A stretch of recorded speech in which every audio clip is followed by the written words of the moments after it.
E ainda hoje, a pastora vai falar de um tema muito abençoado. Para mim, é abençoado. Então, alguns dias atrás, eu fui convidada para participar de um podcast, e aí eu falei para o rapaz, o jovem, o que você quer que a pastora fale? E ele disse, você pode falar o que você quiser, pastora. Eu disse, olha, fui humilde, fui sincera com ele. Eu disse, como eu não costumo assistir o podcast de vocês, nem conhecia, na verdade, eu não sei do que vocês têm falado ultimamente. Então, você pode me sugerir um tema que a gente vai falar sobre ele. E aí, no outro dia, faltando 3 dias para o podcast, ele disse, então vamos falar sobre a vida de Paulo. Eu disse, meu Deus, se arrependimento matasse, né? Aí lá fui eu estudar sobre Paulo, porque falar sobre Paulo não é algo simples. E o tema da mensagem hoje é o bom combate. Então, a nossa vida é uma batalha diária, em várias áreas, no nosso trabalho, na nossa vida familiar, nos nossos relacionamentos interpessoais. Mas à medida em que nós vamos amadurecendo, nós fugimos de alguns combates. A maturidade nos leva a fugir de alguns embates desnecessários que só nos causam desgaste, né? Hoje de manhã ali, no final do culto, a irmã falou, ai, mas deu tudo certo. O que deu tudo certo? Não, pastora, já deu tudo certo. Ai, que bom. Porque eu nem quero saber mesmo, porque não é o meu combate, né? Então, é o teu combate, você resolveu, glória a Deus por isso. Você está aí para dividir as cargas, né? Fazer a obra, então você já resolveu, aleluia. Então, queridos, existe um combate na nossa vida, e nós precisamos escolher se ele vai ser um bom ou mau combate. E em relação à nossa fé, é que eu quero falar nesta noite. Nós temos que, em relação à nossa fé, lutar o bom combate. E olharmos para os combates que nós temos por causa da nossa fé com bons olhos. Porque é eles que nos fazem crescer e sermos transformados como pessoas. Então, existem alguns combates que eu quero dizer para você. Abra mão. Não vale a pena. A maturidade vai dizer para você assim, a experiência não vale a pena. Então, um combate, um bom combate que vale a pena ser vivido, ser lutado e combatido, é o combate da fé. E dessa maneira, eu não poderia falar de outra pessoa, a não ser da vida do apóstolo Paulo. Então, eu fui estudar para falar, mas quando a gente vai a um podcast, a gente acaba falando várias coisas, às vezes não consegue falar tudo o que gostaria. Então, eu disse, eu vou trazer essa mensagem. E tão interessante, porque hoje à tarde uma irmã mandou lá no grupo da Rede Kids. Alguém já passou esse vídeo das viagens missionárias de Paulo? Porque as crianças também estão estudando sobre Paulo na Rede Kids. E é maravilhoso. Então, eu quero iniciar lendo um texto de Paulo, que foi o último texto, a última carta, na verdade, que Paulo escreveu. Quando Paulo escreve esse texto, ele está no corredor da morte. Ele está no final da sua vida. Então, eu quero ler com você 2 Timóteo, capítulo 4. Pedir para o irmão abrir. Meu Deus, está cheio isso aqui. Aleluia. 2 Timóteo 4, 6. Preste atenção. Olha o que Paulo diz nos seus últimos instantes de vida. Quanto a mim, eu já estou sendo oferecido por libação e o tempo da minha partida é chegado. Combati o bom combate. Quem não conhece esse versículo? Completei a carreira, guardei a fé. Já agora a coroa da justiça me está guardada, a qual o Senhor, reto juiz, me dará naquele dia. E não somente a mim, mas também a todos quanto amam a sua vinda. Procura vir ter comigo depressa. Está falando para Timóteo. Porque Demas, tendo amado o presente século, me abandonou. E se foi para Tessalônica. Crescente foi para a Galácia, Tito para a Dalmácia. Somente Lucas está comigo. Toma contigo Marcos e traze-o, pois é útil para o ministério. Quanto a Tíquico, mandei até Éfeso. Quando vieres, traze-me a capa que deixei em Troade, em casa de Carpo, bem como os livros, especialmente os pergaminhos. Alexandre, o latoeiro, causou-me muitos males. o Senhor lhe dará a paga segundo as suas obras.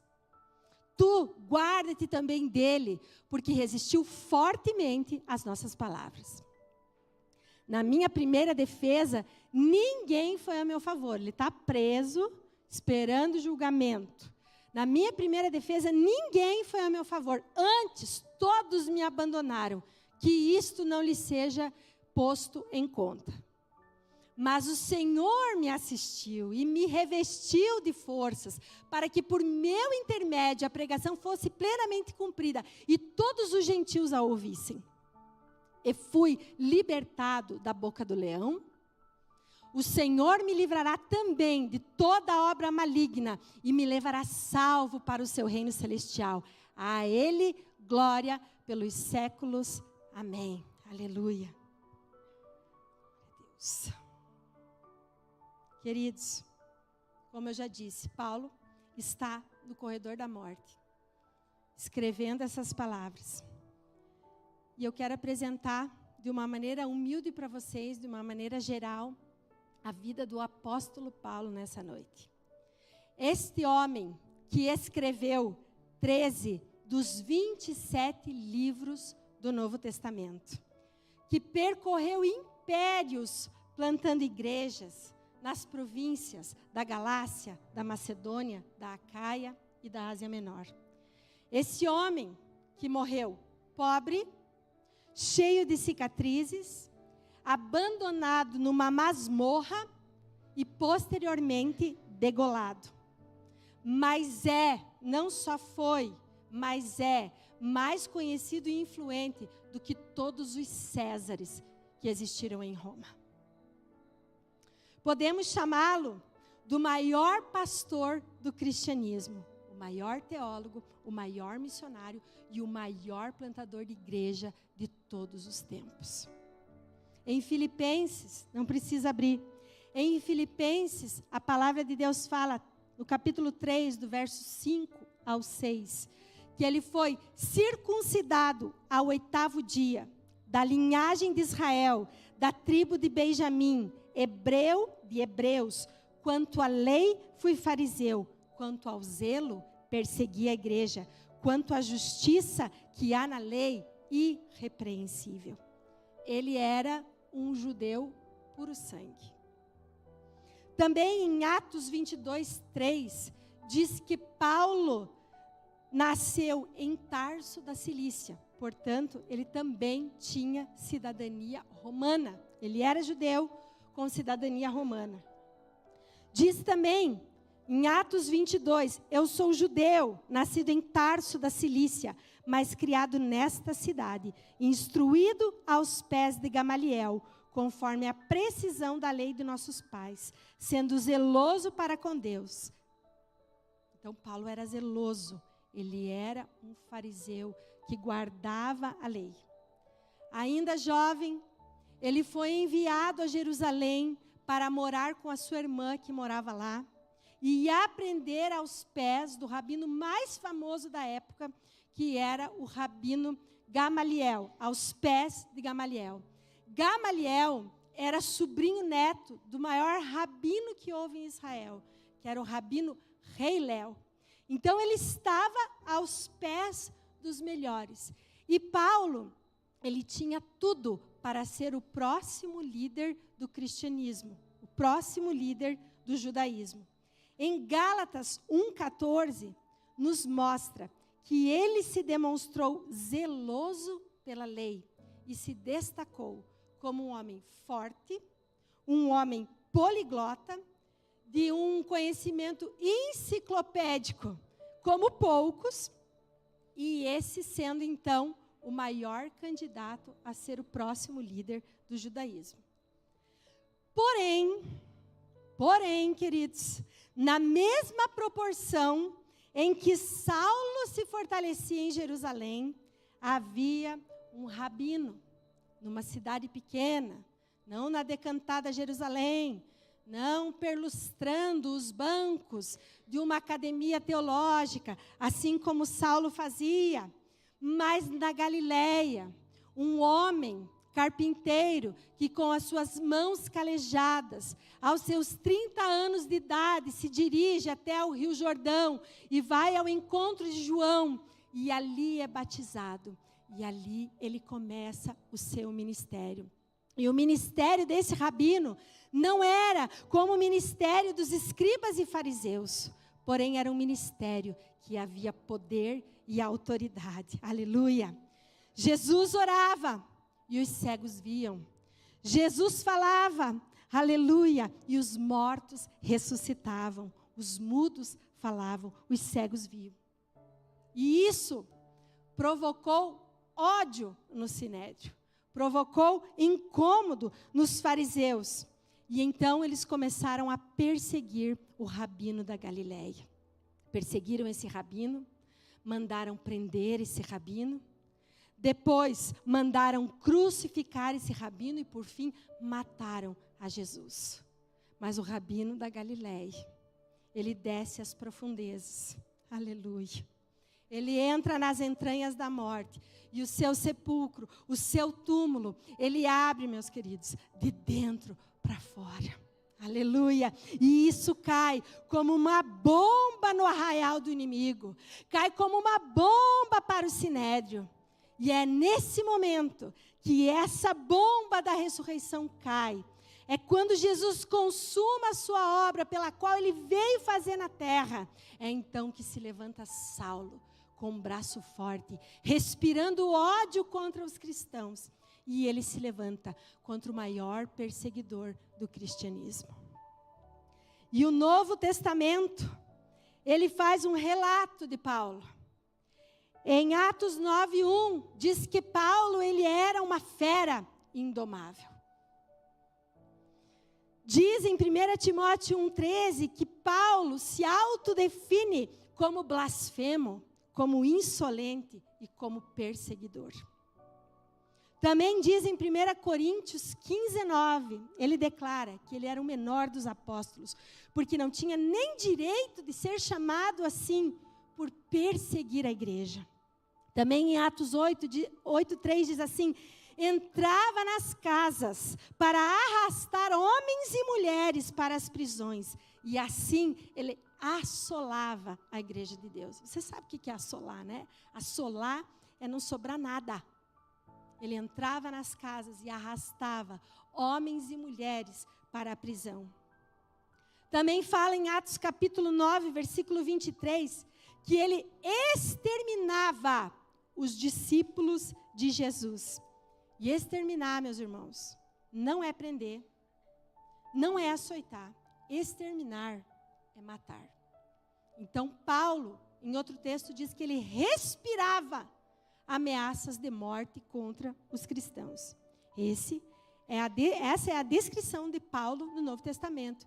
Em Atos 22:4 diz que ele perseguiu o caminho até a morte. E diz também que não importava só que ele matasse os cristãos, mas que ele perseguisse também o próprio Deus dos cristãos. Paulo, ele consente e dá o seu voto para que Estevão, todo mundo já ouviu falar sobre Estevão como o primeiro mártir que morre. Esse foi o primeiro de tantos que Paulo consentiu na sua morte. Então nós podemos dizer que Paulo era um monstro. Paulo era uma fera indomável. Paulo era um serial killer. Matava cristãos em série, respirava ameaças de morte. Aonde ele soubesse que havia um povo cristão que tinha se convertido a Jesus, lá estava Saulo, para matar. Daqui a pouco nós vamos entender quando que ele muda de Saulo para Paulo. A gente fala às vezes Saulo, às vezes a gente fala Paulo, mas tem um dado momento em que ele deixa de usar o seu nome judaico para usar o seu nome romano. Isso é estratégia, aleluia. Diz a Bíblia, do texto da sua conversão, lá em Atos capítulo 9, nós não vamos ler, mas nós só vamos falar sobre ele, quando supostamente nós achamos que é naquele momento, no caminho, na estrada de Damasco, que Paulo se converte. Mas eu quero dizer para vocês que não é naquele momento, quando ele cai do cavalo, que ele se converte. Deus já estava trabalhando na vida de Paulo muito antes. Então diz o texto em Atos 26:14, diz assim: Paulo, dura coisa é recalcitrar contra os aguilhões. E o que é um aguilhão? Um aguilhão é aquele instrumento em que o fazendeiro, hoje de manhã tinha um outro que eu conhecia, né? Quem conhece o aguilhão? Que é aquele instrumento para domar o boi fazer aquilo que o boi tem que fazer, e ir para o lado que o boi tem que fazer. Alguém já viu um aguilhão? É um espeto, é tipo um garfo, né? Então, Deus estava falando para ele: Saulo, dura coisa é recalcitrar contra os aguilhões. Então, o que Deus estava chamando Paulo? De touro bravo. E não queria ser amansado. Então, quando Paulo, e existe uma lei que se chama a lei da consciência, e eu tenho certeza que Deus já começou essa obra. Quando Paulo entrava nas casas, quando Paulo entrava nas sinagogas, fazendo os crentes blasfemar, e ele perseguia os cristãos psicologicamente, eu creio que Deus cutucava ele, a sua consciência, com aquele aguilhão.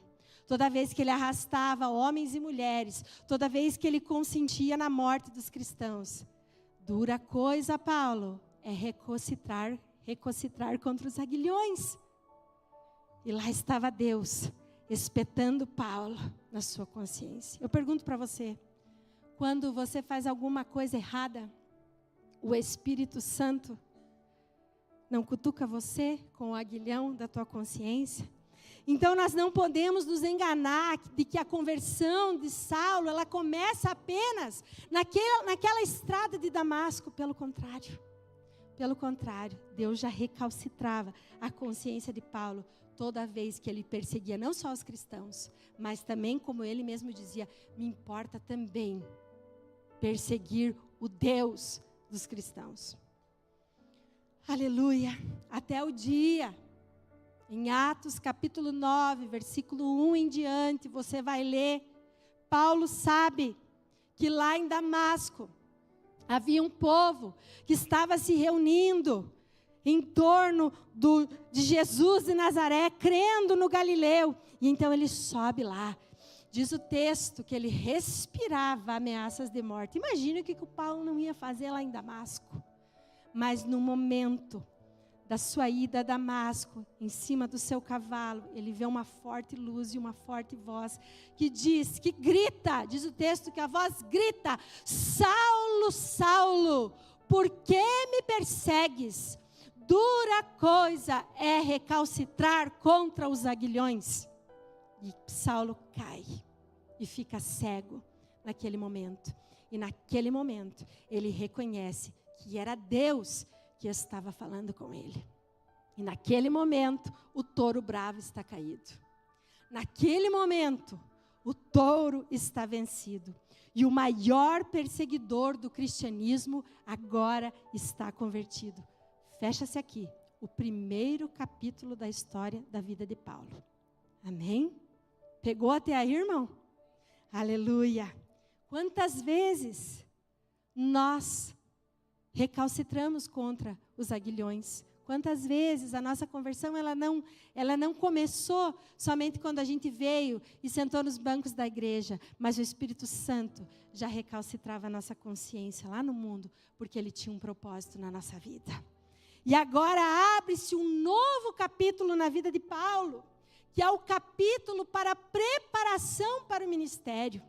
Então, quando nós nos convertemos, à semelhança de Paulo, que nós vamos ver aqui, nós temos uma vontade gigante de sair pregando e falando e cumprindo o ID de Jesus. E isso é ótimo, isso é natural. Mas Deus precisa nos preparar, porque nós não podemos cumprir o ID dele de qualquer maneira, porque senão nós não vamos ter eficácia naquilo que ele tem planejado para nós. Então, Deus aparece a um homem chamado Ananias, e diz: Ananias, eles conduzem Paulo até a casa de Judas, a rua direita, e então Ananias, esse homem de Damasco, tem a visão, e Deus fala com Ananias e diz: Ananias, vai à rua direita, lá na casa de Judas, porque Saulo está lá, e eu quero que você vá e ore por ele, para que ele seja curado. E Ananias diz, mas Deus, é Saulo? Aquele Saulo que está matando os cristãos, que está assolando a tua igreja na terra. O senhor tem certeza que o senhor quer que eu vá lá para orar por ele, para que ele seja curado? Ele disse, vai, Ananias, ora por ele, porque ele há de entender o que é padecer pelo meu nome. Ananias vai, obedece à ordem de Deus, chega na casa onde Paulo está, ora por ele.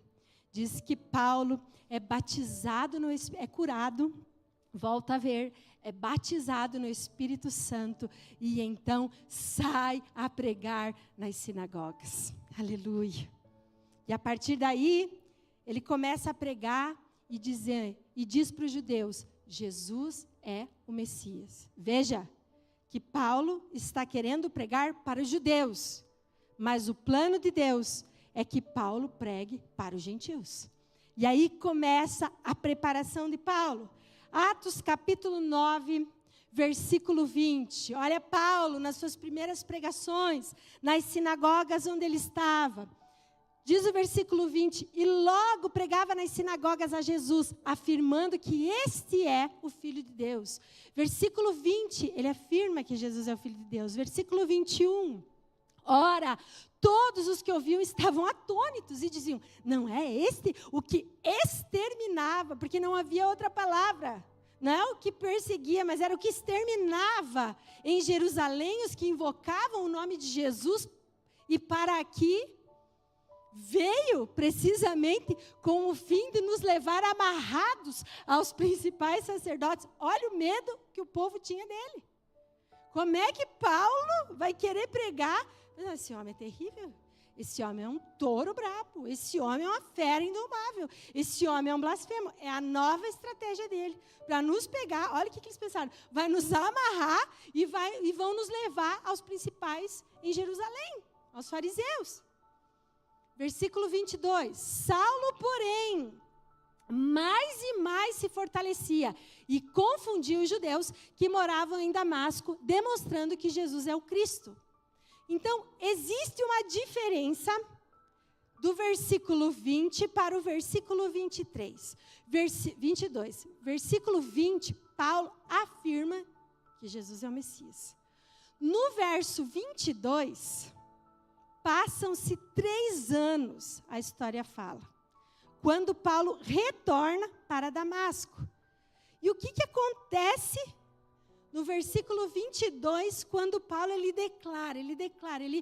diz, não, Jesus ele é o Messias. Ele comprova uma tese de que Jesus realmente era o Messias. Qual é a diferença do versículo 20 para o versículo 22? O que mudou na vida de Paulo? O que mudou na vida de Paulo está declarado lá em Gálatas capítulo 1. Vamos abrir lá. Gálatas 1:13. Aonde nós vamos ver que do versículo 20 para o versículo 22, passaram-se 3 anos, aonde Paulo vai para a Arábia. Olha o que diz o texto de Gálatas.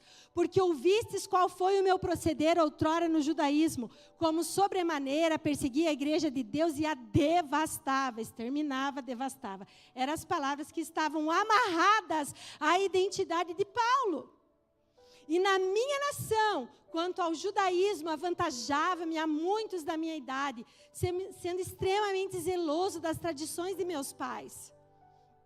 Quando, porém, ao que me separou, antes de eu nascer, e me chamou pela sua graça, aprouve revelar seu Filho em mim, para que eu o pregasse entre os gentios sem detença. Não consultei a carne e sangue, nem subi a Jerusalém para os que já eram apóstolos antes de mim, mas parti para as regiões da Arábia e voltei outra vez para Damasco. Está vendo o versículo 22?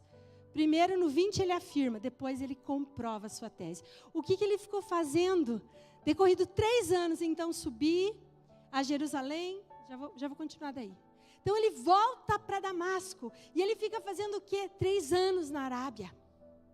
Olha, quando Jesus, Ele prepara os seus discípulos, os galileus, ele prepara eles por 3 anos. E Jesus chama Paulo para ficar recluso na Arábia exatamente por 3 anos. Paulo vai ali, pega os pergaminhos, lê, relê, e com certeza não só lê e relê, mas tem as suas próprias experiências com Jesus. E quando ele volta, ele já pode afirmar e comprovar a sua tese, de que, como judeu, de que realmente Jesus, ele é o Messias, que todo o Antigo Testamento apontava. Então aqui nós percebemos isso. Nossa, então agora, Paulo é o cara, ficou 3 anos na Arábia, está preparadíssimo. E aí ele pensa, chega ali em Damasco, afirma, comprova a tese de que Jesus é o Messias. O que os judeus querem fazer com ele? Matar. Paulo foge num cesto, escondido, e vai para Jerusalém. Irmãos, não é fácil pregar sobre a vida de Paulo. Que homem proativo. Se eu me achava proativa, gente, fiquei no chinelo. Porque no final da pregação é de cansar, de tanto que esse homem fez. Veja só. Aí Saulo vai para Jerusalém. Ele sobe nesse momento para Jerusalém. Fiquei na Arábia. Meu Deus, encontro com Deus lá na Arábia, choro, baba, ranho, experiência, aleluia, retletlé. Agora eu vou para Jerusalém e agora eu vou ser o cara. Agora eu vou ser o líder em Jerusalém. Afinal, eu tenho o melhor currículo, eu sou judeu, os discípulos são galileus, pode vir alguma coisa boa lá da Galileia, eles não têm nem chance. Eles são iletrados. E Jerusalém era o berço da teologia. Eu tenho o melhor preparo, eu conheço os corredores do poder eclesiástico, eu tenho teologia, enfim, a melhor performance para colocar a obra de Deus em ação é comigo. Porém, quando Paulo chega a Jerusalém, fecham a porta da igreja na cara dele, nem recebem Paulo. Estava lá nas alturas. A igreja nem quis receber Paulo. Aí entra um homem muito importante na vida de Paulo, chamado Barnabé. E aí Barnabé abre as portas da igreja em Jerusalém para Paulo e diz, esse aqui é Paulo. Realmente, Paulo não vai amarrar vocês pelas pernas, tá? Não é uma estratégia, ele está convertido. Recebam a Paulo. Aí Paulo entra para a igreja, né? E começa a transtornar um pouco. Começa a discutir com os helenistas, começa a causar algum certo alvoroço na igreja. Aí os discípulos decidem, Paulo tem que ir embora. Os próprios irmãos dizem, não há espaço para Paulo aqui. Ele estava transtornando, havia coisas que eles ainda não compreendiam e que talvez Paulo já compreendesse. Porém, a igreja ainda não aceitava. E aí, quando os pastores não nos querem, quando os irmãos não nos querem, é uma coisa. Mas lá em Atos 22, no versículo 17 e 19, Deus aparece para Paulo e diz assim, Paulo, vai embora. Vai embora da igreja de Jerusalém, porque eu não quero você aqui. E aí Paulo, na sua humildade, diz, Senhor, o Senhor tem certeza? Eu sou a sua melhor opção aqui em Jerusalém. Meu Deus, né, irmãos? Quantas vezes nós queremos dizer para Deus que somos a melhor opção dele? Diga misericórdia. Senhor, pensa bem. Não cometa esse erro estratégico. Eu sou o cara certo para assumir a igreja aqui em Jerusalém. E aí o que acontece? Atos 9:30 diz que os discípulos levaram Paulo de volta para Tarso a reboque. Meu Deus, que vexame. Diga misericórdia. Preparação para o ministério. Nós estamos na parte da vida de Paulo que se chama preparação para o ministério. Então, Deus leva Paulo a reboque para Tarso, sua cidade de origem, e lá ele fica no molho, sabe quantos anos? 10 anos.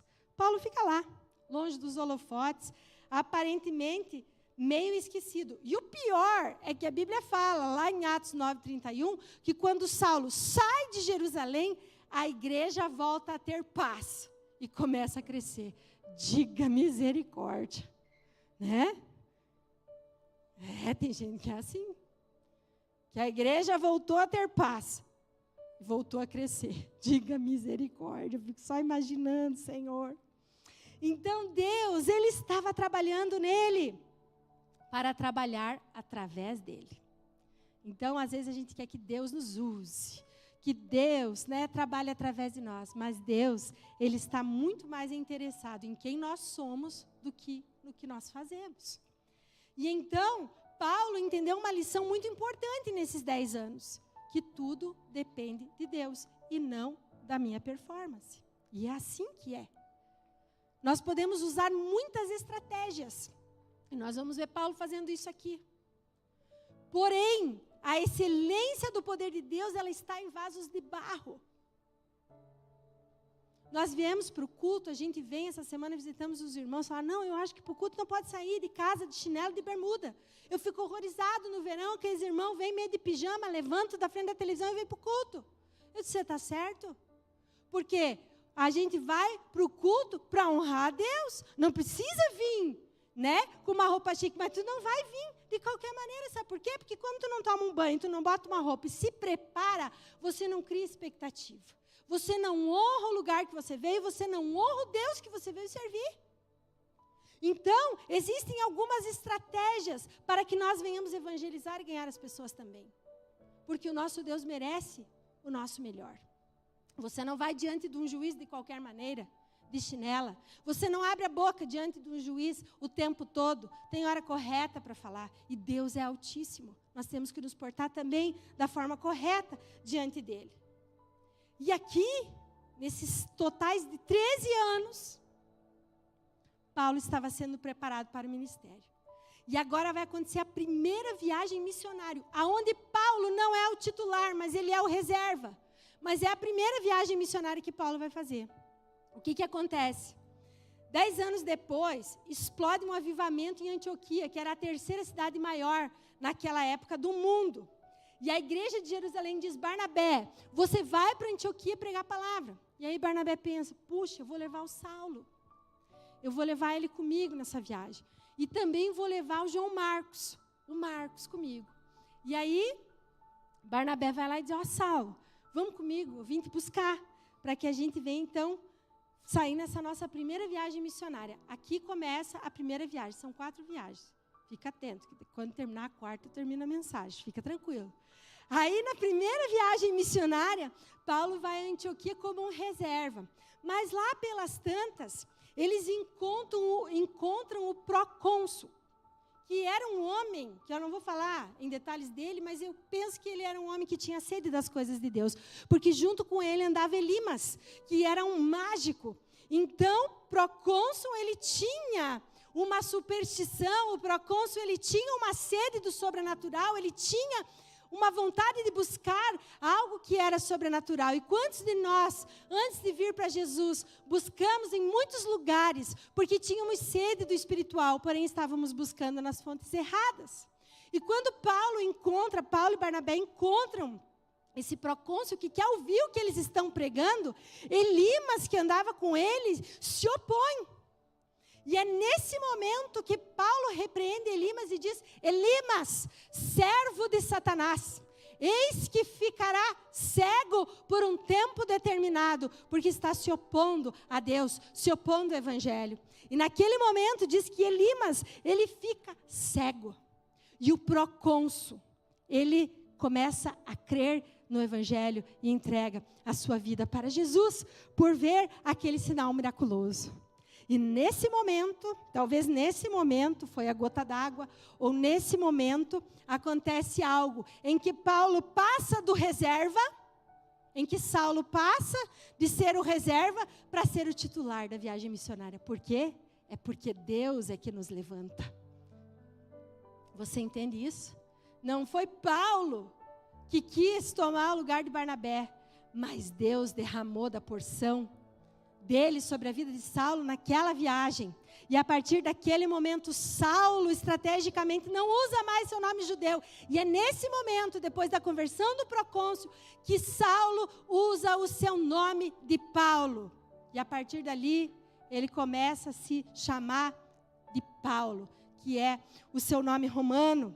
Olha que coisa maravilhosa. Mas, ao mesmo tempo, João Marcos diz, mudou o líder da excursão aqui. Mudou o líder, vou voltar para casa. E João Marcos abandona Barnabé e Paulo volta no meio da viagem missionária e volta. E aí eles continuam a viagem missionária, Deus continua abençoando, operando milagres, conversões, eles vão plantando igrejas e dizem agora nós vamos retornar para prestar contas à igreja de Jerusalém que nos enviou para essa viagem missionária e falar de tudo o que Deus tem feito. Algo importante, na igreja há espaço sim para testemunho, mas na igreja não há espaço para projeção pessoal.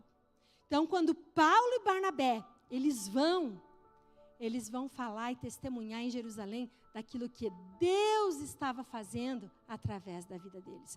Porque toda honra, toda glória e todo louvor pertencem a Deus. Então, eles vão e eles demonstram que eles são apenas instrumentos. E quando eles chegam em Jerusalém, dão os testemunhos, está um alvoroço lá na igreja de Jerusalém. Ah, mas não pode ser, como é que eles estão aceitando Jesus, não são circuncidados, isso não pode acontecer. E ali acontece em Atos capítulo 15, o concílio de Jerusalém, que é o que eles definem, que é somente a fé em Cristo Jesus, e eles vão abolir ali uma série de cerimoniais desnecessários, visto que agora a nossa fé, ela precisa ser cristocêntrica. Então, você pode ler esse concílio de Jerusalém, que ali foram tomadas decisões importantes. E aí as coisas se acalmam, eles definem. E aí Paulo olha para Barnabé e diz assim, Barnabé, está tudo certo por aqui. Vamos viajar, vamos plantar a igreja, vamos fazer a obra, vamos continuar aí o que Deus tem nos chamado. Depois desses ajustes, e aí Barnabé, beleza Paulo, vamos lá, mas eu vou chamar o João Marcos para ir com a gente na viagem missionária. E aí, a reação de Paulo não é muito boa. Penso que Paulo disse assim, João Marcos não, João Marcos já desertou da outra viagem, se João Marcos for, diz o texto, depois você pode ler, se João Marcos for, eu não vou.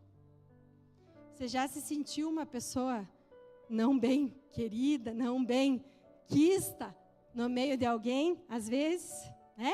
Todos nós, eu já me senti. E aí, o que Barnabé fala? Então, tá bom, Paulo, eu não vou com você, eu vou ficar com o João Marcos. E aí, ele pega o João Marcos, que é o Marcos, do Mateus, Marcos, Lucas e João, dos 4 evangelhos, e ele desce para Chipre com Marcos. Lá, Marcos tem a oportunidade de crescer muito, porque Marcos é discipulado por Pedro. E então, Marcos escreve o primeiro evangelho. Então, na ordem da nossa Bíblia, o primeiro evangelho que está escrito é um evangelho de Mateus. Mas o primeiro evangelho que foi escrito foi o evangelho de Marcos. E então, foi fundamental que Barnabé não desistisse de Marcos. Então, Paulo, ele queria ir juntamente com Silas para a Ásia. Mas em visão, lhe aparece um varão e diz assim, passa a Macedônia e ajuda-nos. Então, Paulo queria ir para a Ásia, mas Deus não queria Paulo na Ásia junto com Silas. Deus queria Paulo na Macedônia. Passa a Macedônia e ajuda-nos. E é nessa segunda viagem missionária que Paulo entra no Ocidente, o que nós chamamos hoje de Europa. Paulo entra na Europa. E é por causa disso que eu e você hoje não estamos mergulhados no paganismo e no ocultismo. Glória a Deus, aleluia. Porque Paulo cumpriu, Paulo obedeceu a visão de Deus para a sua vida. Então, Paulo chega em Filipos, que é uma colônia romana. Então, Deus dá ao homem visão. Mas quem escolhe as melhores estratégias para que aquela visão que Deus nos dá se cumpra, é de nossa responsabilidade. E Paulo tinha muitas estratégias. Eu não vou me deter nesse ponto das estratégias de Paulo. Mas Paulo, ele se fixava em cidades estratégicas. Por exemplo, Paulo se fixou em Tessalônica, que era a capital da Macedônia. Em Atenas, que na época era a capital intelectual do mundo. Em Corinto, que era a capital da Caia. Em Éfeso, que era a capital da Ásia Menor. Deus quer nos colocar em lugares estratégicos para que nós venhamos desempenhar o ministério, o nosso chamado. Não só a nível de igreja, mas a nível de ministros de mercado. E eu quero dizer para você, o local onde o Senhor colocou você trabalhar, o local onde o Senhor colocou você morar, são lugares estratégicos, porque Deus quer que o seu evangelho seja propagado. E você lá é um representante de Deus. Porém, mesmo assim, Paulo enfrentou dificuldades, mesmo estando debaixo da visão de Deus. Paulo foi preso e açoitado em Filipos, foi escorraçado de Tessalônica, enxotado de Bereia, foi chamado de tagarela em Atenas. Ele enfrentou fama de impostor em Corinto e enfrentou feras em Éfeso. Éfeso era uma das cidades mais importantes do mundo. E em 3 anos que Paulo fica ali, ele desarticula a idolatria. Livros de magia, de ocultismo, são queimados em praça pública e a palavra de Deus prospera e prevalece naquela cidade. Diga glória a Deus. Nós precisamos ser usados desta maneira, como Paulo estava sendo usado aqui, para que nós venhamos desarticular coisas que desagradam a Deus da nossa cidade e que tem prosperado. As irmãs falavam aqui para mim antes de começar o culto, pastora, na última conferência, semana passada, haviam 2 bêbados profetizando maldições ali fora para a igreja. Endemoniados, certamente. Eu nunca esqueço, quando eu morava no prédio da outra quadra, aqui há muitos anos atrás, há mais de 13 anos, eu e o Alex estávamos dormindo, quando de repente escutamos alguém que orava em línguas, que falava em línguas, debaixo da nossa sacada, e profetizava sobre nós maldição e ruína. Irmãos, os poderes das trevas existem, e a igreja está dormindo. E eu pedi para a irmã, eles oravam em línguas, eles profetizavam, vamos repreender, porque maior é Deus e a nossa vida, vamos orar, vamos jejuar. O inimigo odeia a obra de Deus. O inimigo odeia, e o inimigo se articula, ele tem estratégias. Não ignoreis os desígnios de Satanás. Eu sempre digo, o crente vive como se a vida fosse um ressort. Ele não ora, ele não jejua. Aí Deus vem, bota um grão de areia dentro da concha dele. E é Deus que coloca, porque Paulo, na sua primeira viagem missionária, já recebe o espinho na carne. Porque ele não vem se ensoberbecer. Mais isso ainda, ele passa de reserva titular, mas Deus, para garantir, vou pôr o espinho na carne. Que provavelmente, não falei de manhã, mas que provavelmente deve ter sido uma malária. Uma espécie de coisa assim, porque ele tinha dores fortíssimas na cabeça que afetavam sua visão. O espinho na carne era colocado por Deus na vida do Paulo, para que ele não se ensoberbecesse. E aí, queridos, as coisas são desarticuladas. Nós precisamos desarticular Satanás. Quem está comigo? Meu Deus, irmão. Quem está comigo? Quem está com Jesus? Conta comigo. Nós temos que orar, nós temos que jejuar, nós temos que desarticular as estratégias de Satanás contra a vida da igreja, contra a vida das pessoas que estão lá nas trevas. E elas precisam ser transportadas para o reino da luz. Mas não para ser transportada no reino da luz, e aí, bota a luz aqui e tampa. Ou bota embaixo da mesa, que não resolve nada. Mas é para pôr no velador. E isso não é se exaltar. Isso é estar no lugar onde Deus quer que você esteja, para que você possa iluminar, para que você possa salgar, para que você possa fazer aquilo que Deus chamou para você fazer. Sem se preocupar com o que os outros vão pensar. E Paulo plantava igrejas em toda a região. Esmirna, Pérgamo, Tiatira, Sardes, Laodiceia, Herápagos, Colossos e Efésios. Todas as igrejas do Apocalipse foram plantadas por ele. Você tem noção da consciência que Paulo tinha em que era servir a Jesus de verdade? Em outro texto fala, eu nem posso ter uma irmã mulher comigo, porque eu não tenho como sustentar. Eu faço tendas. Aonde eu vou, eu faço tendas para poder viver. Olha o tamanho da entrega de Paulo para Jesus. Nem falei isso de manhã, mas vou falar. Estou entrando na 3ª viagem missionária. Paulo vai para a sua 3ª viagem missionária. E antes dele ir, Deus fala para ele: Paulo, o bicho vai pegar. Vai acontecer a coisa, a chapa vai começar a esquentar para você. Vão te prender lá. E você vai sofrer muito. Paulo, quando desembarca em Cesareia Marítima, aleluia, Cesareia Marítima, aquele mar Mediterrâneo lindo, estive lá, convido vocês a viajar conosco em 2024. Ele desce naquele lugar. A hora que ele desce, o profeta Ágapo já diz para ele: Paulo, você vai ser preso. O pessoal tenta botar ele de volta no barco e dizer: Paulo, volta, porque se você descer aqui, você vai ser preso. E Paulo diz: o que vocês estão fazendo? O que vocês estão fazendo? Eu estou pronto para dar a minha vida por Cristo e cumprir o meu chamado. Será que você pode? Será que eu posso dizer: eu estou pronto, Senhor, para dar a minha vida por Cristo e cumprir o meu chamado? Meu Deus, os olhos de Deus estão sobre a terra a procurar verdadeiros adoradores. Os olhos de Deus não estão na terra para procurar evangélico. Os olhos de Deus não estão sobre a terra para procurar crente meia boca, que nem diz o pastor. Os olhos de Deus estão sobre a terra a procurar quem possa dizer: conta comigo nesta batalha, nesse bom combate da hora final. E aí Paulo diz: não, eu estou pronto, 40 judeus entram em voto de anátema. Sabe o que é voto de anátema? Diz assim: nós não vamos comer e nem beber enquanto Paulo não for morto. Paulo é preso. Fica 2 anos na cadeia. Me pergunta se os judeus anátema comeram ou não 2 anos. Não sei. Não diz o texto. Queriam a morte dele. Não sei. Fiquei pensando em casa. Será que comeram e ficaram 2 anos? Não, né? Porque ele não morreu, então voltaram a comer.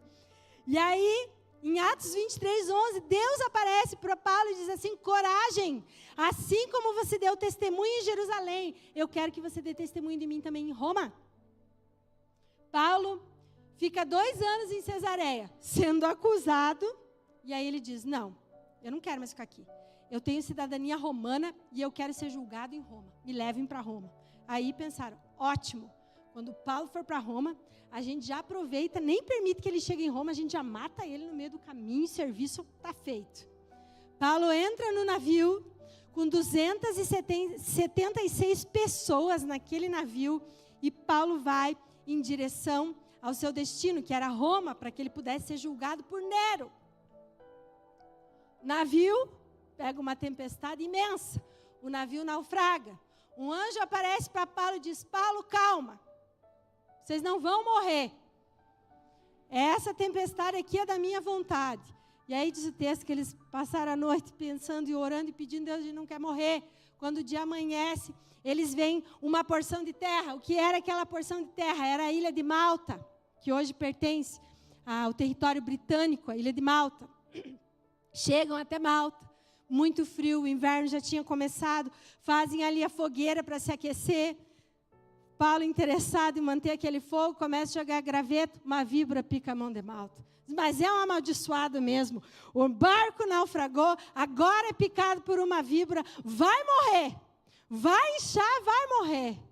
Paulo não morre, irmãos. Aí o que ele diz? É um Deus. E Paulo diz: não, eu não sou um Deus. Eu sou um servo do Deus vivo. Aleluia! E a partir dali, queridos, Deus começa a usar Paulo. E aí o sogro do prefeito está doente. Trazem para Paulo. Paulo ora por ele, ele é curado.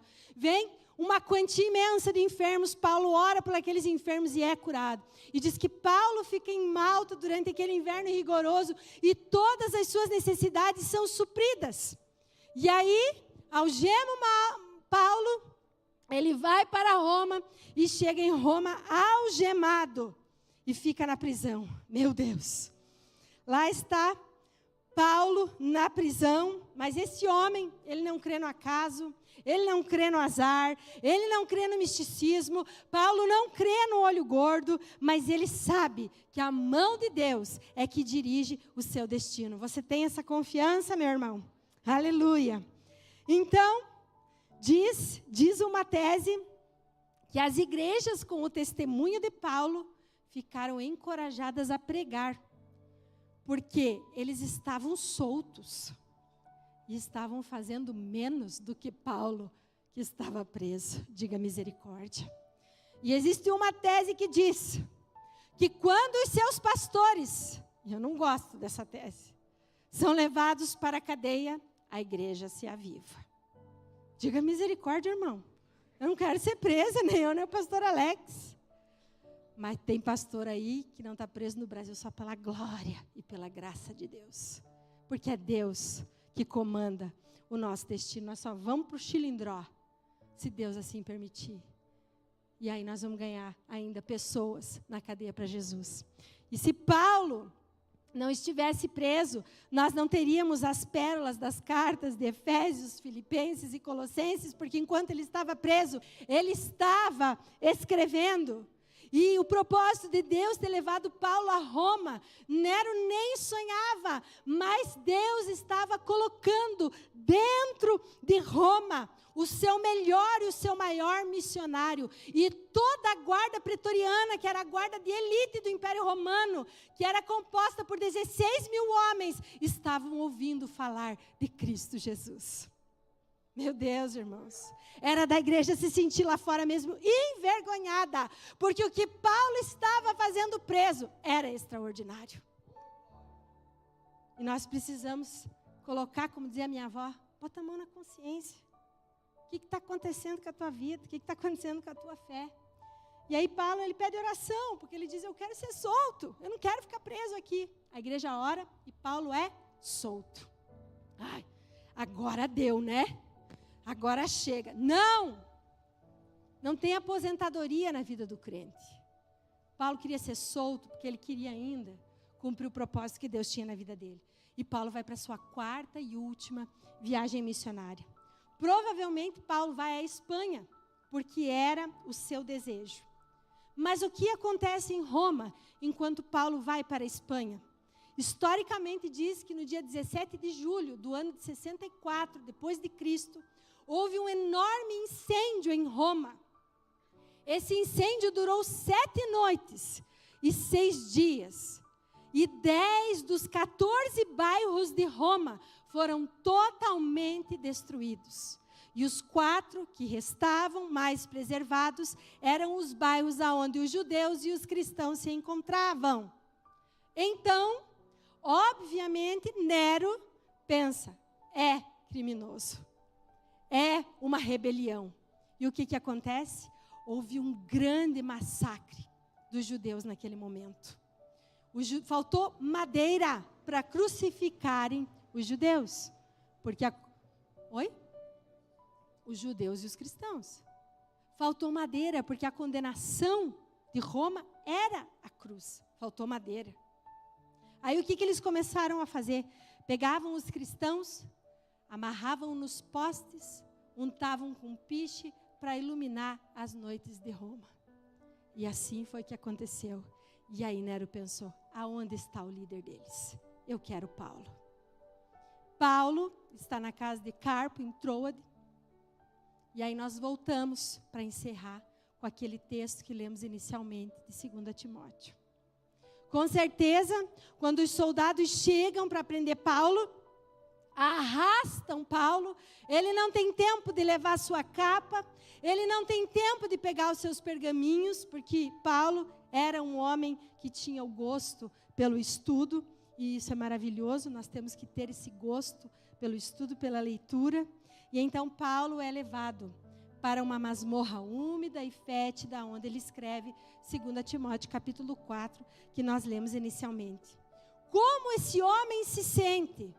Um homem já velho, cheio de cicatrizes, acusado como malfeitor, com o seu nome manchado por acusações falsas, por ser considerado um bandido. Até Timóteo, que nesse ponto ele já andava com Timóteo, Barnabé, João Marcos. Timóteo entra na vida de Paulo. E aí diz que Timóteo ainda era muito jovem, tímido, e nessa altura Timóteo tinha até vergonha de Paulo. Quando Paulo foi julgado, o que diz o texto em 2 Timóteo? Que ninguém foi em defesa dele, mas Deus o assistiu. Aleluia. Veja, Paulo declara: eu combati o bom combate. Por isso que eu quero dizer para você, a fé, ela é um bom combate. Ela é o único combate do qual você não deve abrir mão, você não deve desistir. Porque Paulo, quando ele declara isso na velhice, ele está concluindo um sonho de carreira na fé. Quando ele está lá em Atos, combater o bom combate, completar a carreira, correr a carreira, era apenas um sonho, um projeto. Mas aqui, quando ele escreve para Timóteo, já era um testemunho de vida. Combati o bom combate, completei a carreira e guardei a minha fé. Olha que tremendo isso. Para mim, diz o texto em 2 Timóteo, já está guardada a coroa da justiça. Não há mais culpa em mim. Olha que tremendo isso. Paulo foi um monstro, uma fera. Paulo foi um serial killer. Mas nesse momento em que ele está nessa masmorra, ele diz, não há mais condenação, não há mais culpa em mim. E a gente vê isso quando ele declara muitas vezes, não há mais condenação para aqueles que estão em Cristo Jesus, que não vivem mais segundo a carne, mas vivem para Deus. Paulo estava em paz, Paulo estava tranquilo. Ele tinha ali na masmorra privações físicas. Já era velho, cheio de cicatrizes. Não tinha capa, ficou em trode, porque não é assim, gente. Então, ter tudo que a gente tem hoje. Paulo só tinha aquela capa que ficou em trode, tanto que ele fala, apressa-te, traz rápido a minha capa, porque estava passando frio. Traz também os pergaminhos. Paulo fala da ingratidão dos companheiros da obra. Paulo fala de Demas, que o abandonou amando o presente século. Paulo fala de Alexandre o Latueiro, que causou a ele muitos males. Paulo fala de todas as coisas que enfrentou, das pessoas que decepcionaram. Mas isso é normal. Porque os homens dos últimos dias serão, diz Timóteo, as características dos homens dos últimos dias, sem afeição natural, mais amantes do mundo do que amigos de Deus, e por ali vai. E nós vemos isso mais e mais. Se as pessoas abandonam seu esposo, sua esposa, quem dirá seus amigos, seus companheiros? Se as pessoas abandonam seus filhos, quem dirá seus amigos? Homens dos últimos dias, mulheres dos últimos dias. E Paulo, o texto não fala, não narra, mas nós podemos imaginar que lá vem o carcereiro, quando Nero dá a condenação, e aquele carcereiro pega aquele molho de chaves e sai. Talvez, muitos prisioneiros, não sei. E ele diz, Paulo, onde está Paulo? Paulo diz, eu estou aqui. Paulo, está aqui o cepo, quer dizer algumas últimas palavras? Eu penso que Paulo deve ter dito, combati o bom combate, corri a carreira e guardei a fé. E todas essas coisas que ele declara ali, nesse texto em que nós lemos. Então, Paulo, bota a sua cabeça no cepo, desse jeito assim. E ele, então, parte para Deus. Aleluia. Irmãos, a morte na vida do crente, a vinda de Jesus na vida do crente, não é algo que deve nos preocupar. Pelo contrário, é algo que deve nos alegrar. Porque nós vamos entrar realmente no plano que Deus tem para as nossas vidas.